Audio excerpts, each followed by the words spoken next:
6 o'clock news starts right now. A plan to kick excess money back to CPS Energy during years with budget windfalls is getting mixed reviews from some city council. It's an idea we first told you about weeks ago when a smaller portion of council was briefed on it. But City Hall reporter Garrett Berger says the larger group has a larger range of opinions. He joins us live outside of City Hall tonight. Hey, Garrett. Hey, Mara. So as the owner of CPS Energy, the city gets a cut of the revenue that the utility produces every year. Councilwoman Melissa Cabello-Harvard had floated an idea of taking less of a cut in order to try to stave off a rate increase.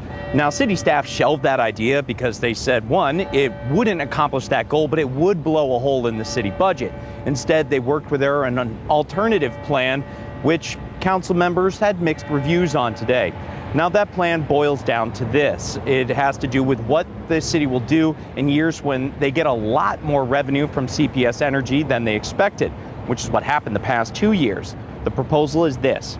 Once surplus CPS revenue goes past a certain point, the city would split it 80-20 between CPS Energy and itself for resiliency projects. Several council members receptive to the idea today. At least one, though, supported considering at least the original plan and examining if the city could manage with a smaller budget. Other council members, though, were concerned about whether more of the money shouldn't stay with the city and deal with its needs. So I think 20% for REIS, 20% for streets and alleys, 20% for housing. Now, I'm willing to give CPS programming up to 30%, but that's only if we as city council can have a say. In the end, there wasn't a clear consensus on how the council wants to deal or how the council wants to plan on how to spend any big surpluses in the future. City manager telling us they'll take it up again in April once the council starts its budget discussions for next year. Now, looming over all of this is another CPS rate increase. The council raised CPS rates early last year to about 3.85%. The latest of the next increase we've heard is hovering around 4.25%. CPS expected to take that up next week. Live outside City Hall, I'm Garrett Berger, KSAT 12 News. All right, Garrett, thank you. It keeps on happening. Dog attacks in San Antonio that seriously injure or kill someone. Animal Care Services says they responded to more than 30 dog attacks in the last fiscal year that ended in September. They say the cases all had one thing in common. The dogs were all owned animals that were off of their property. They say the rise in dog attacks is certainly a concerning issue, but there are steps that dog owners can take to prevent it. Even if we have our animal in a backyard, it is imperative that we are watching them while they're in the backyard, so that way there's no holes in the fence they escape from, they can't jump over the fence. And when we are seeing that reactive behavior, we can remove our dog from that potentially scary situation and give them comfort somewhere else. In addition, ACS says it is extremely important that owners learn more about dog body language and behavior. If your dog is known to be reactive, seek professional help for some early intervention. Understand your dog's triggers and follow leash laws. Also have proper fencing and supervise your dog when you can. You can find these tips on KSAT.com. Tonight, Bexar County fire investigators are trying to determine the cause of a house fire that killed a man. That fire happened sometime around 7 o'clock this morning in the 5100 block of Hardy Road near I-37 and Mathis Road. That's in South Bexar County. Fire officials say 10 people were inside the home at the time of the fire. 9 of those folks were able to get out. A 38-year-old man, however, died inside the home. The cause of that fire remains under investigation. A murder trial is underway in Austin for the woman accused in the May 2022 killing of 25-year-old cyclist Anna Mariah Wilson. Armstrong, the defendant in this case, has pleaded not guilty to first-degree murder in Wilson's deadly shooting, which prosecutors say was fueled by romantic jealousy. Armstrong also faces a federal charge of unlawful flight to avoid prosecution. She went to Costa Rica right after Wilson's death and was missing for more than 40 days. She was eventually arrested there in Costa Rica and extradited to the U.S. in July 2022 to face charges. Over to the Houston area now. The Texas Department of Public Safety says 2 state troopers are recovering after crashing into an 18-wheeler. That crash happened overnight in the Katy area. Authorities say the two troopers were on their way to a crash when this crash happened. Both are expected to be okay. No word yet on what caused that crash. Texas Congresswoman Kay Granger announcing today that she will not seek re-election. The 80-year-old Republican House Appropriations Chairwoman says she will serve out the remainder of her term. Granger was first elected to the U.S. House of Representatives in 1996 and made history as the first Republican woman to represent Texas in the U.S. House. She also made history while in Congress. Granger was the first Republican woman to head the House Appropriations Committee and first Republican woman to sit on the Defense Appropriations Subcommittee. Look outside with live cam this evening. It's a pretty picture. There is still a chill in the air, Adam. Yeah, and we really have to rewind back to earlier this morning, and we have to talk about this. 40 degrees in San Antonio for the official low at the airport, but we did hit freezing briefly and barely, but 32 degrees for the low. Carrizo Springs, Hondo, Kerrville, Fredericksburg, even Bernie, 32 degrees for the low temperature. Randolph dropped down to 37 along with Port SA and Castroville.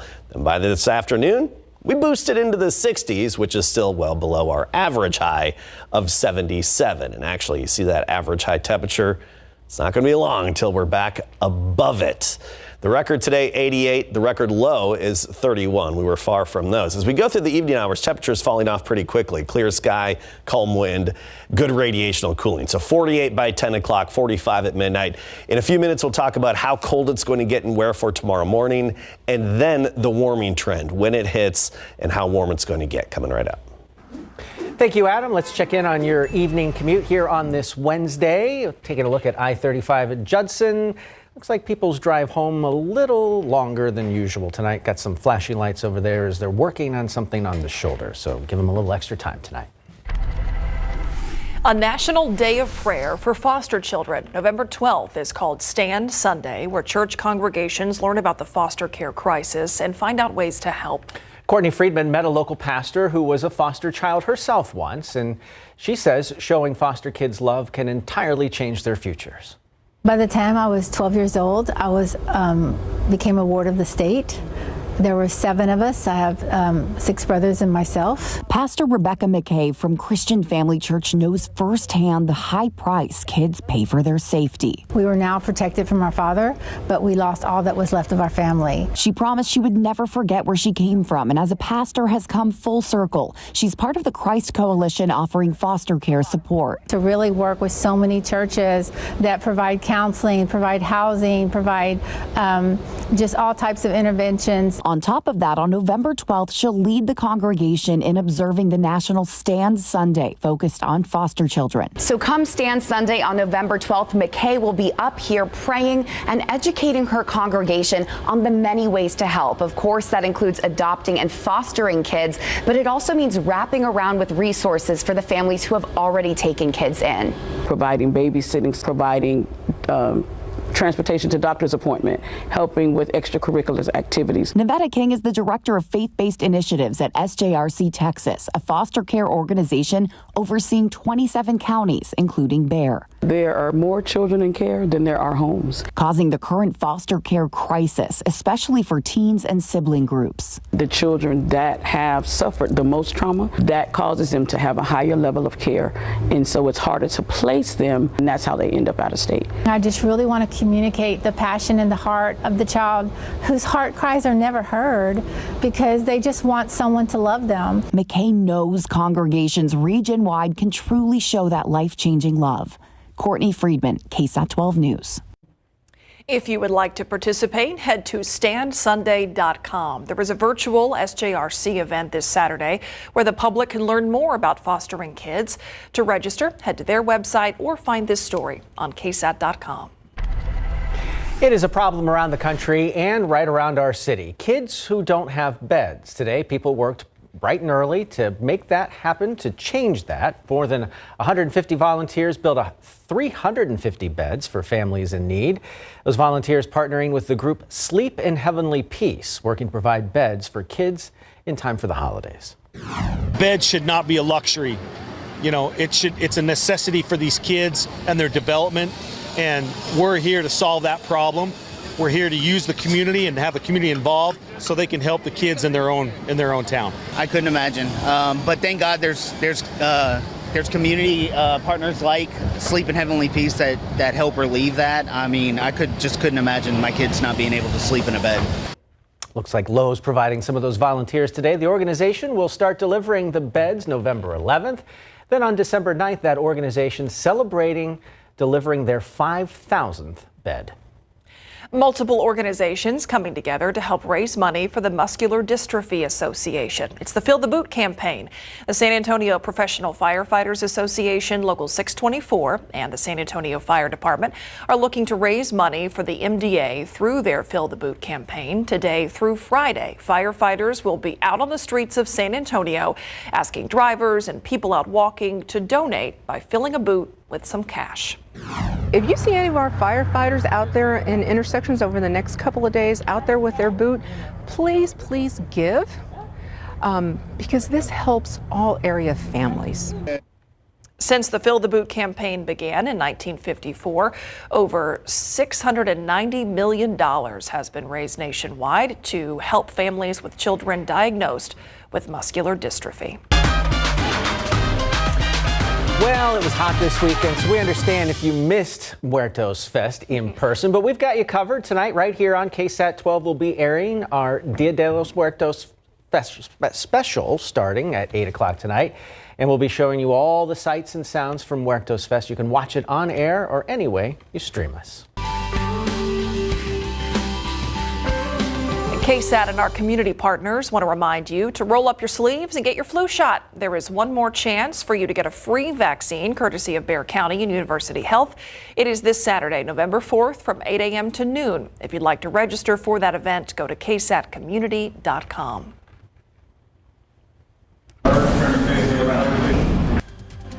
Looking ahead to 6:30 tonight, the Texas prison lockdown. Prisons across the state were all on lockdown for the first time in over 10 years. Tonight at 6:30, the problems KSAT investigates found after getting exclusive access to a Huntsville penitentiary.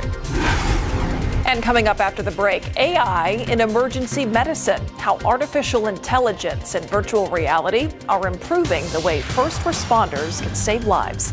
Next. Harnessing the power of artificial intelligence isn't just the work of government and think tanks and researchers. It's at work right here in San Antonio. It seems like it's at work everywhere. In fact, when AI is combined with virtual reality, it becomes a tool that helps first responders save lives. Ursula Perry with how this technology is helping prepare for the worst of times. It's too bad to say that there's more of these events than we can count. A team at the Ohio State University College of Medicine creating a cutting-edge virtual reality training program. It's helping paramedics and firefighters everywhere prepare for highly intense situations like bombings, mass shootings, and interstate pileups. Jesse Martinez is an advanced EMT who's been on the job for 20 years now. When he put on this new VR headset, he was transported to the scene of a bombing. Anybody who can walk, please walk over here and sit down, please. You just know where the bad patients are or the worst patients are, and you just work from there. I can talk to a patient. I can ask you where are you hurt. I can ask you to show me where it hurts. Ma'am, can you hear me? Captain Glenn Keating says even though there may never be a subway bombing in the area, treating the victims of any mass casualty situation is similar. We have plenty of situations that are multiple patient car accidents, and that doesn't matter. That can happen anywhere. And instead of disaster training once or twice a year, first responders can train all year round. I think the ability to do that over and over and over again furthers muscle memory. The hope is that if you do training enough, when the real event happens, it kind of feels like the training. This virtual reality disaster response training program is already in use in Ohio, and it's having such a great response and success rate that it's on track to spread to other states, including here in Texas, by next year. Ursula Perry, KSAT 12 News. All right, let's turn to the weather now. A very chilly start to the day. Just the way I like it. Yeah. Tim's kind of weather, right? That's right. Yeah, you love it or you hate it. It's really one or the other, it seems. And that's why we have a little bit of something for everybody this week and in the days ahead. But if you really embrace the cold temperatures, you'll like tonight and tomorrow morning again and enjoy it because it's all going to be changing soon. Tomorrow morning, plan for 30s, above freezing 30s. Comfort 33, barely above freezing. Bandera 35, 37 Divine. About 39, we think, for most of San Antonio and Bexar County. But of course, some of the more outlying parts of the county will be a little bit cooler. 37 in Helotes, even Bulverde dropping down to 34 tomorrow morning. So plan for that chill again tonight and at the bus stop tomorrow. But then temperatures moderate. They warm up a bit. Near 50 Friday morning. Sunrise Saturday, 58. And then we're back into the low 60s for morning temperatures starting on Sunday. And that's a direct result of not just warmer air moving into place, but higher humidity. Once the dew points rise, our nighttime and morning temperatures rise as well. You can actually think of the dew point temperature, one aspect of it, under ideal conditions, clear, calm, cool nights and dry air. The dew point is the lower threshold of just how cool it can get. So once those dew points come up, you literally can't cool your air past the dew point. So notice into Saturday, the high pressure shifts and then we get the wind coming off the Gulf of Mexico. Saturday, you won't notice it. Dew points in the 50s. And then by Sunday, we get those dewies rising back into the low 60s. That's when you start to feel it. That's the threshold for that muggy feeling in the air. Notice that dew point trend jumping up by Sunday, lasting into next week. And I think it'll last through about Wednesday. But there are signs that we could get another cold front to reset that humidity and sweep it away again by Thursday of next week. So something to watch in the extended forecast over the next several days. Feeling like fall across the whole Lone Star State. Look at Lubbock at 58, Alpine 61, 55 in Dallas right now, 65 in Laredo and Brownsville. Locally around here, we're near 60 degrees, but these temperatures are going to fall quickly and efficiently as the sun sets. Rio Medina now at 60, Comfort 62, Bernie 59, and 60 in Converse. Tomorrow, plan for those 30s in the morning, mid to upper 30s for most of us. In and around San Antonio, about 39. Then by noon, we're up to 58 degrees. By 5 o'clock, we hit our high temperature of 67 with more sun than clouds, but you will notice some clouds streaming overhead later on in the day. Upper 60s tomorrow, mid 60s in the hill country, but upper 60s elsewhere, and then temperatures climb up. That warming trend in the morning also means a warming trend for those afternoon temperatures. It's back to 80 degrees on Saturday. Sorry, Tim. And then we're into the mid 80s for next week with that noticeable humidity. So not quite as fall-like as temperatures are above average again in just a handful of days, not even. Here's the big picture when it comes to precipitation. It's all in the Pacific Northwest right now. Big atmospheric river coming on shore. And the rainfall potential over the next 7 days, it's all across the northern tier of the country. That's it. Around here, we are looking dry. We'll have a lot of sunshine with some periods of clouds, but overall, fairly dry conditions. By the way, friendly reminder, we fall back an hour before going to bed on Saturday morning. So those of us that don't have clocks that change automatically on the microwaves and whatnot, you need to do that. And I have to leave you with this. Oh. Look at little Gizmo. Oh, yeah, little Gizmo. I got another one here, the Paletta cart. Nice. Oh, love it. More of those coming up at 6:45, along with a look back at October precipitation and temperatures. Let's just skip the rest of the show and I know. show the Just do this. Kids doing that. Yeah, thank you. Unfortunately, we have to talk about sports, though. So here's Nick. Not a bad thing. Let's talk about the fact that the Rangers have an opportunity to have a big party tonight. Absolutely. Champagne might be popping. We might get really exciting tonight because they are one win away from getting their first World Series in franchise history. We're going to get you ready for that game. Plus, if you haven't seen the ending of last night's Spurs game, don't go anywhere because you're going to lose it right after the commercial break.